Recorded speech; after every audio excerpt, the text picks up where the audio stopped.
Good afternoon, it's Valerie Ling here coming to you from Sydney, Australia. Hope you are doing well.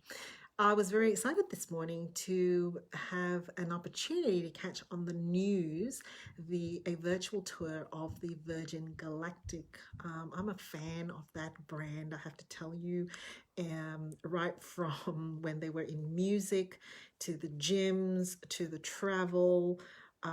It's I've just loved watching what they do. And of course, when they mentioned that they're going to do space travel, this was totally mind blowing for me, being a bit of a Star Trek fan myself.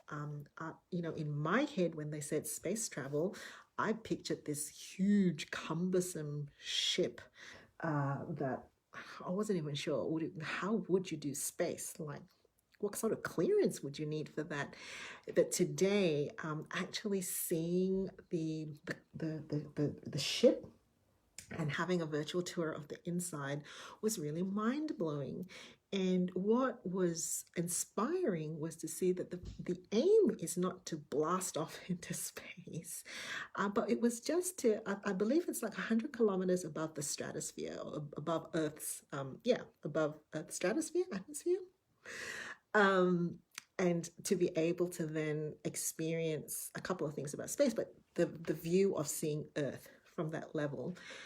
And that really spoke to me because, that's a lot of I guess, the message that I want to be able to send to us is sometimes we think that we can only see what's in front of us, and we actually need some help to just lift off, even if it's not really far up, just 100 kilometers above our situation, and look down and get perspective and actually see. But you're not going to be able to do that if your eyes are constantly drawn to the floor because you're so weary that you can't get up.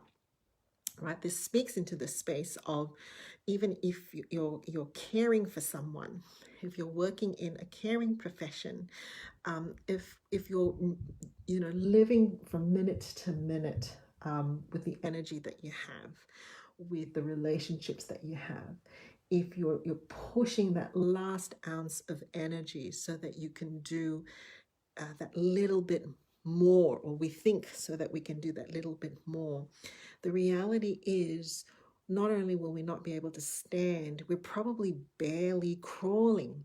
And when we're crawling, our eyes are fixed on the ground. So even in the practice of the Center for Effective Living, very often I will encourage psychologists to help our clients to have a view of their life that opens up the perspective, looking at the aspects of quality of life, looking at the aspects of you're not the sum of these difficult relationships that you're having. You're not the sum of the difficult situation that you find yourselves in. Opening it up to being able to experience joy, gratitude, positivity in other relationships, in other spaces, right? So very similarly, when we are in professions or situations where we are burning out, if we are just pushing that last ounce and we're barely crawling, our eyes are going to be on the floor. And guess what we're going to continuously see? Dust, dirt, bland, nothing. Try it. Go on the ground and crawl and keep your eyes on the floor. That's what we will see. And so we want to be able to actually give ourselves a sense that if we lift up a little bit, lift off a little bit, gain perspective, if we pump energy, if we pump priority into picking ourselves away from that crawl position and that subservient position as well, of not attending to what we need and not attending to why we're crawling, we might actually be able to get perspective and perhaps even experience a sense of inspiration and a sense of forward movement. Have a great day.